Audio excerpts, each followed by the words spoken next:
बच्चों आज हम लोग बात करने वाले हैं electric field due to dipole on equatorial line. पिछले क्लास में हम लोगों ने एक्सियल लाइन तक पढ़ा था। फिलहाल पहले मैं आप लोगों को ये याद दिला दूं कि हम लोगों ने इक्वेटोरियल लाइन के बारे में जान रखा है। मैंने बताया था कि इक्वेटोरियल लाइन किसे कहते हैं। अगर माइनस क्यू प्लस क्यू से सेपरेट हो, अगर माइनस क्यू और प्लस क्यू एक दूसरे से सेपरेट है तो, और वेरी स्मॉल डिस्टेंस से अगर सेपरेट हो तो उसे हम लोग एक इलेक्ट्रिक डाइपोल कहते हैं। जैसे कि यहाँ पे अगर मैं डायग्राम में दिखा दूं आप लोगों को कि ये अगर माइनस क्यू चार्ज है और ये एक प्लस क्यू चार्ज है और इन दोनों के बीच में अगर एक स्मॉल सा डिस्टेंस हो, बहुत स्मॉल 2L, तो इसे हम लोग एक इलेक्ट्रिक डाइपोल कहते हैं। इलेक्ट्रिक डाइपोल की वजह से एक्सियल लाइन पर इलेक्ट्रिक फील्ड का क्या वैल्यू होगा ये हम लोगों ने पिछले क्लास किया, पिछले वीडियो मैंने आप लोगों को बताया। आज मैं बताने वाला हूं कि इस इलेक्ट्रिक डाइपोल की वजह से इसके इक्वेटोरियल लाइन पर इलेक्ट्रिक फील्ड इंटेंसिटी का क्या वैल्यू होगा ये हम लोगों को जानना है। तो इसे जानने के लिए सबसे पहले हम लोग एक कंस्ट्रक्शन कर लेते हैं, डाइपोल डायग्राम ड्रॉ कर लेते हैं, एक इक्वेटोरियल लाइन वगैरह वगैरह सब ड्रॉ कर लेते हैं। हाँ तो बच्चों जैसे कि आप लोगों को दिख रहा होगा कि एक डायग्राम मैंने बनाया है कि ए बी एक डाइपोल है, minus Q plus Q charge, दोनों के बीच में गैप जो है वो मैंने 2L लेंथ का दिया है और O एक डाइपोल का सेंटर है और O से एक लाइन इक्वेटोरियल लाइन जा रहा है जो आप लोगों को दिख रहा है परपेंडिकुलर ऑन द डाइपोल। उस इक्वेटोरियल लाइन में एक पॉइंट लिया गया है P और जो के सेंटर डाइपोल के सेंटर से A डिस्टेंस पर है। अब हम लोगों को उस पॉइंट P पर इलेक्ट्रिक फील्ड इंटेंसिटी का वैल्यू पता करना है और उस पॉइंट P पर एक यूनिट पॉजिटिव चार्ज को प्लेस किया गया है। अब यहाँ पर अगर हम लोग बात करते हैं कि ये AP का लेंथ क्या होगा, तो by using the concept of right angle triangle in triangle AOP हम लोग कह सकते हैं कि ये लेंथ जो होगा under root L square plus A square होगा। सिमिलरली ये भी लेंथ जो होगा वो होगा under root L square plus A square. सबको पता है, सिंपल सी बात है। लेकिन मेन बात यहाँ पे ये ध्यान देना है कि what is the value of electric field intensity at the point P। तो पहले हम लोग दोनों चार्ज की वजह से अलग अलग, ये थोड़ा सा कंस्ट्रक्शन है, आप लोग खुद से करना और उसे नोट भी कर लेना कि हम लोगों ने एक डायपोल लिया ए बी जो कि सेपरेट हो रहा है बहुत ही स्मॉल डिस्टेंस 2L से, और एक इक्वेटोरियल लाइन है जो कि सेंटर ऑफ डायपोल से पास करता है, परपेंडिकुलर टू डायपोल होता है। उस सेंटर ऑफ डायपोल से डायपोल के सेंटर से हम लोगों ने एक पॉइंट P लिया जो A डिस्टेंस पर है। अब उस पॉइंट P पर हम लोगों को इलेक्ट्रिक फील्ड इंटेंसिटी पता करना है, तो हम लोगों ने उसके लिए क्या किया, P और A को ज्वाइन कर दिया और P B को ज्वाइन कर दिया। अब यहाँ पर एरो क्यों दिखा रखा है मैंने पहले से, उसके पीछे कंसेप्ट मैं बताने जा रहा हूँ अभी। अब बात करते हैं कि इलेक्ट्रिक फील्ड इंटेंसिटी, वो सारी बातें आप लोग खुद से लिख लेना जो कंस्ट्रक्शन में दिख रहा है। Electric field intensity at P due to charge minus q at A, E1 नाम रख लेते हैं उसका। अब E1 जो है क्या करेगा, ये प्लस को माइनस क्या करता है, सिंपल सा सवाल है, अट्रैक्ट करेगा सर।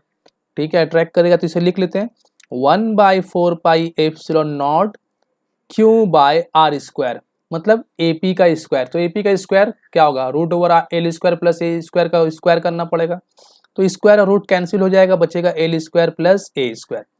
डायरेक्शन कहाँ होगा, डायरेक्शन होगा अलोंग PA, ठीक है ना।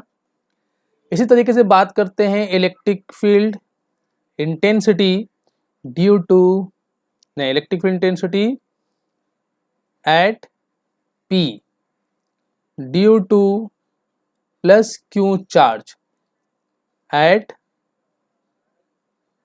B, ठीक है। तो उसकी वजह से जो इलेक्ट्रिक फील्ड बनेगा, उसकी वजह से जो इलेक्ट्रिक फील्ड बनने वाला है उसका नाम हम लोग रख देते हैं E2। E2 इक्वल टू क्या हो जाएगा, 1/4 pi epsilon naught q by r square plus L square. Similarly होगा, इसी का स्क्वायर करना है रूट वाले का। अब इसका डायरेक्शन देखो जरा, ये प्लस क्यू ये प्लस 1, तो क्या होगा, दोनों में रिपल्सिव फोर्स काम करेगा तो डायरेक्शन वो हो जाएगा। तो इसे हम लोग लिख लेते हैं अलोंग BP, ठीक है। अच्छा, अब ये दो इलेक्ट्रिक फील्ड इंटेंसिटी मिल गया हम लोग को पॉइंट P पर। अब यहाँ पर थोड़ा सा और कंस्ट्रक्शन लेना है। वो कंस्ट्रक्शन क्या लेना हम लोग को, पॉइंट P से एक लाइन ड्रॉ करेंगे जो पैरेलल होगा BA का। ऐसे एक लाइन ड्रॉ किया हम लोगों ने जो BA का पैरेलल हुआ। अब अगर ये दोनों पैरेलल है, बी ए और पी क्यू पी एल मान लेते हैं, पी एल या पी एम, कुछ भी नाम दे देते हैं इसे, पी एम। तो अब देखो जब दोनों लाइन पैरेलल होता है और ये लाइन उसे कट करता है तो ये एंगल और ये एंगल ऑल्टरनेट एंगल बराबर होता है। और चूंकि ये दोनों लाइन पैरेलल है तो ये एक्सटेंडेड लाइन है, तो ये एंगल और ये एंगल भी बराबर होगा। तो ये अगर कुछ है तो ये भी वही एंगल होगा। अब देखो यहाँ ध्यान से, ये जो ट्रायंगल तुमको दिख रहा है कौन सा, पी ए बी, ये एक आइसोसेलेस ट्रायंगल बन गया क्योंकि इसका दो साइड इक्वल है। तो ये अगर थीटा है तो ये भी थीटा होगा, और अगर ये थीटा है तो ये भी थीटा होगा। तो इस तरीके से ये हम लोग को एंगल मिल गया है। तो इसे हम लोगों ने तोड़ लिया, पीएम लाइन दिखा दिया, और यहाँ पे दो एंगल हम लोगों ने लिख लिया, जो एंगल यहीं से हम लोगों ने कॉपी किया, यहीं से निकाला है। अब यहाँ पर ये वाला वैल्यू मेरा E1 बना था और ये वाला वैल्यू मेरा E2 बना था। अब E1 और E2 को उसके दो कंपोनेंट में तोड़ेंगे हम लोग। तो यहाँ पर पहले आप लोग यहाँ पे अगर इक्वेशन 1 और 2 में अगर गौर करोगे तो देखने को मिलेगा कि दोनों का मैग्नीट्यूड तो सेम है लेकिन डायरेक्शन थोड़ा सा डिफरेंट होगा। एक में डायरेक्शन पी ए है और एक में डायरेक्शन बी पी है, ठीक है ना, बी टू पी, तो मैग्नीट्यूड सेम है। अब यहाँ पर E1 और E2 को उसके दो कंपोनेंट में हम लोग तोड़ने चलते हैं। तो कंपोनेंट में तोड़ने से हम लोग को क्या मिलेगा उसे हम लोग देख लेते हैं। On resolving E1 and E2, resolve E1 and E2, E1 and E2 into rectangular component. Class 11 में पढ़ाया गया था, रेक्टेंगुलर कंपोनेंट में हम लोग ब्रेक कर देते हैं।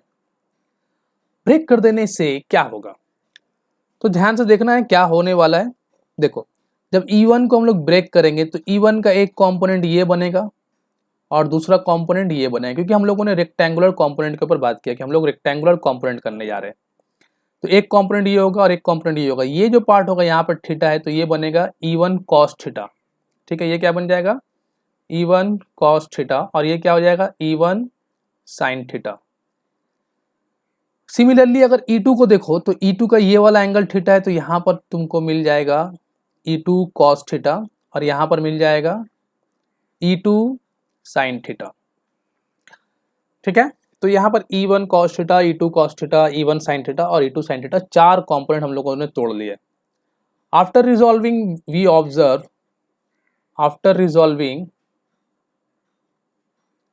वी गेट, हम लोगों को मिलता है E1 cos theta, E2 cos theta are acting along the same line, same line, ठीक है, दिख रहा है डायग्राम में। But E1 sin theta and E2 sin theta are acting in opposite direction, तो ये दोनों ऑपोजिट डायरेक्शन में एक्ट कर रहे हैं। अब यहाँ पर जरा ध्यान से, ऑपोजिट डायरेक्शन, अब यहाँ पर जरा ध्यान से देखो कि E1 और E2 का वैल्यू क्या था।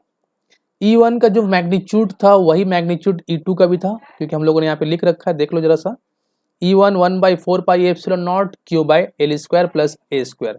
सिमिलरली अगर हम लोग गौर करें तो E2 का जो भी वैल्यू है वो भी 1/4 pi epsilon naught Q by r square plus L square. अगर हम लोग डायरेक्शन को इग्नोर करके बात करते हैं कि डायरेक्शन को अगर छोड़ देते हैं अभी, तो दोनों का जो मैग्नीट्यूड है वो तो हम लोगों को सेम एक जैसा पूरा मिला, पूरा का पूरा इक्वल वैल्यू है। तो इसी इक्वल वैल्यू का फायदा हम लोग उठाएंगे यहाँ पर। तो अब हम लोग कह सकते हैं कि since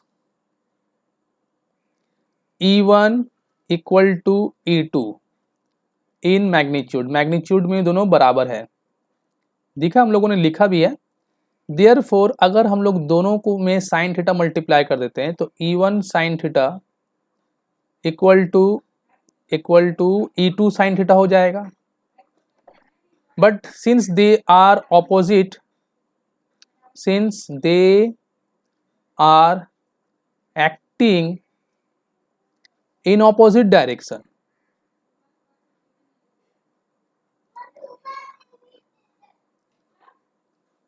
so they will cancel, so they will cancel each other, एक दूसरे को कैंसिल कर लेगा,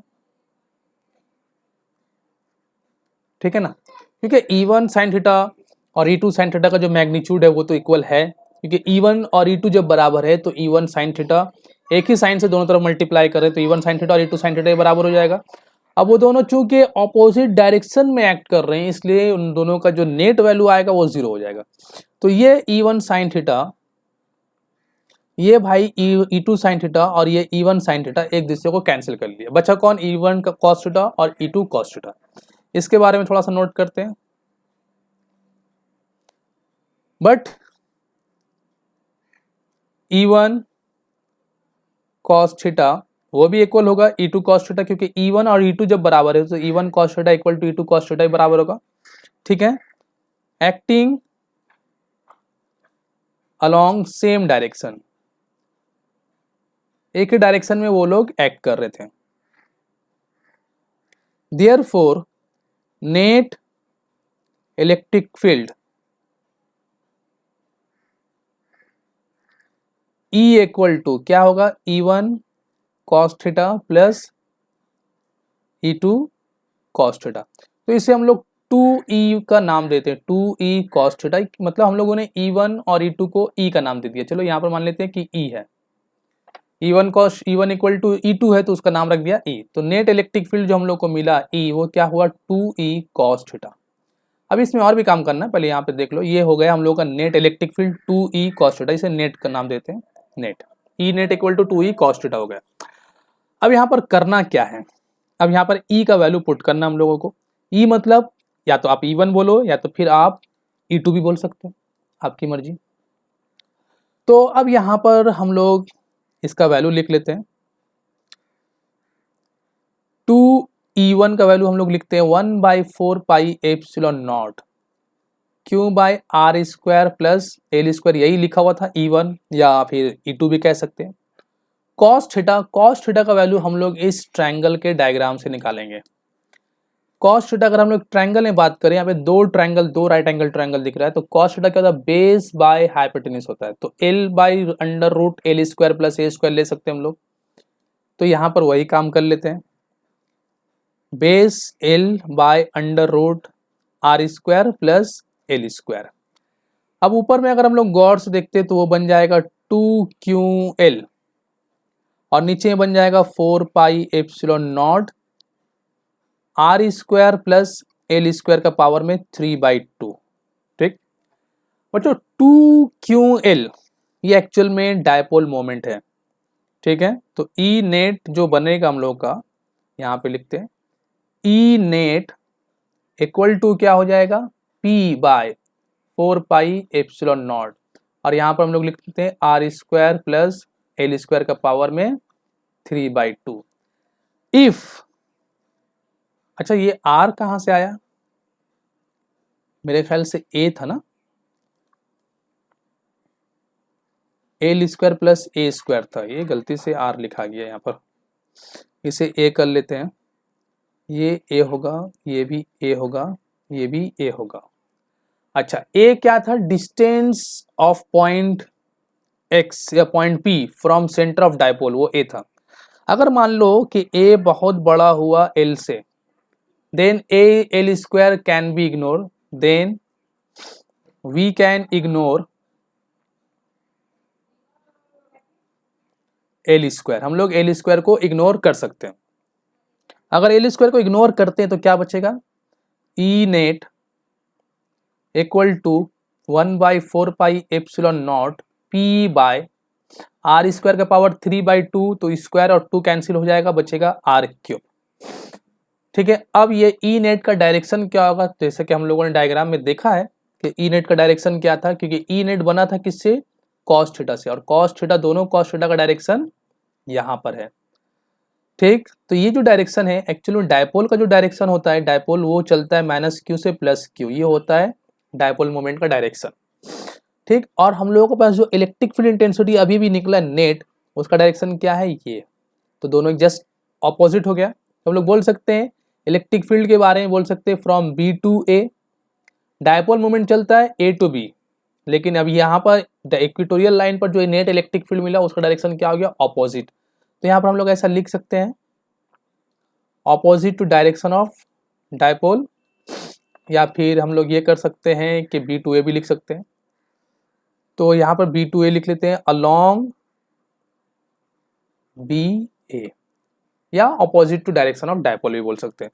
तो ये कंसेप्ट था जहाँ पे हम लोगों ने इक्वेटोरियल लाइन के ऊपर किसी भी डायपोल के इक्वेटोरियल लाइन के ऊपर किसी भी पॉइंट पर हम लोगों ने इलेक्ट्रिक फील्ड इंटेंसिटी का मैग्नीट्यूड देखा, वो ये सामने दिखा हुआ लिखा हुआ दिख रहा है आप लोगों को, और डायरेक्शन भी लिख दिया हम लोगों ने BA, या opposite to direction of dipole.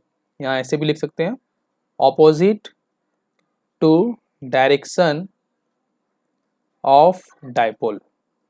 ठीक है, अब इसके बाद हम लोग एक कंसेप्ट के ऊपर और बात करेंगे। इसके बाद दूसरे वाले वीडियो में हम लोग बताएंगे वहां पर कि किसी भी जनरल पॉइंट पर, किसी भी पॉइंट पर एक डायपोल की वजह से, डायपोल के फील्ड में किसी भी पॉइंट पर इलेक्ट्रिक फील्ड इंटेंसिटी का वैल्यू क्या होता है, उसे हम लोग देखेंगे। लेकिन यहाँ पर एक पॉइंट और भी है कि हम लोगों ने पिछले क्लास एक्सियल लाइन के ऊपर, एक्सियल लाइन के किसी भी पॉइंट पर इलेक्ट्रिक फील्ड इंटेंसिटी का वैल्यू पता किया था, उसका और यहाँ पर इक्वेटोरियल लाइन के पर इलेक्ट्रिक फील्ड इंटेंसिटी का जो वैल्यू है, ये दोनों पॉइंट को कंपेयर कर लेते हैं। यहाँ पर ये भी तो आप लोगों को दिखता होगा कि इलेक्ट्रिक फील्ड का जो वैल्यू है वो इन्वर्सली प्रोपोर्शनल चल रहा है आर क्यूब का। तो डायपोल में हमें हर बार यही मिल रहा है, एक्सियल लाइन में भी यही मिला था और इक्वेटोरियल लाइन में यही मिला था। लेकिन अगर हम लोग यहाँ पे गौर करें तो हम लोगों ने पिछले क्लास देखा था कि एक्सियल लाइन के किसी भी पॉइंट पर इलेक्ट्रिक फील्ड इंटेंसिटी का जो वैल्यू था वो था 1/4 पाई एप्सिलॉन नॉट 2p/r³। लेकिन अभी अभी हम लोगों को जो इक्वेटोरियल लाइन के किसी भी पॉइंट पर इलेक्ट्रिक फील्ड इंटेंसिटी का जो वैल्यू मिला है वो मिला है 1/4 पाई एप्सिलॉन नॉट p/r³। अगर इन दोनों को हम लोग डिवाइड कर लेते हैं, डिवाइड करके अगर हम लोग देखते हैं तो हम लोगों को कुछ इस तरीके से देखने को मिलेगा, जरा गौर करना, कि E axial by E equatorial equal to, दोनों पार्ट को अगर एक ऊपर रखोगे और एक ही नीचे रखोगे तो सब कुछ कट जाएगा, बचेगा 2/1। सिंपल सा कंसेप्ट है, एक्सियल दिख रहा है। देयरफॉर हम लोग बोल सकते हैं E axial equal to twice of E equatorial. Axial line पे जो इलेक्ट्रिक फील्ड इंटेंसिटी मिलेगा आर डिस्टेंस पर, मतलब कहने जाएगा मतलब क्या, यहाँ पे मैं समझा दे रहा हूँ, ये माइनस क्यू चार्ज है और ये प्लस क्यू चार्ज है। इसके सेंटर से आप लोग x या r डिस्टेंस गए एक पॉइंट P पर, यहाँ पर कुछ इलेक्ट्रिक फील्ड इंटेंसिटी का वैल्यू मिलेगा, मान लो 10 मिला, 10 बाद में लिखेंगे, और इसी के सेंटर से फिर वही r डिस्टेंस पर आप इक्वेटोरियल लाइन पे किसी पॉइंट पे जाओ, यहाँ पर P रख दो, यहाँ भी एक इलेक्ट्रिक फील्ड इंटेंसिटी का वैल्यू मिलेगा। अब इक्वेटोरियल लाइन पर अगर यहाँ पर पॉइंट P पर इलेक्ट्रिक फील्ड इंटेंसिटी का वैल्यू 10 मिल रहा है, तो अकॉर्डिंग टू दिस कंसेप्ट वही r डिस्टेंस पर इसी पॉइंट P पर इलेक्ट्रिक फील्ड इंटेंसिटी का जो वैल्यू मिलेगा वो 20 मिलेगा, डबल मिलेगा। तो electric field intensity on equatorial line जो होता है वो आधा दिखाएगा कंपेयरिंग टू एक्सियल लाइन, मतलब एक्सियल लाइन वहाँ पे डबल दिखाएगा सेम डिस्टेंस पर। तो आई होप कि ये कंसेप्ट समझ में आया हो एक्सियल लाइन का और इक्वेटोरियल लाइन का। ठीक है, तो बाकी जो नेक्स्ट कंसेप्ट है वो मैं नेक्स्ट वीडियो में आप लोगों को बताने वाला हूँ। बाय।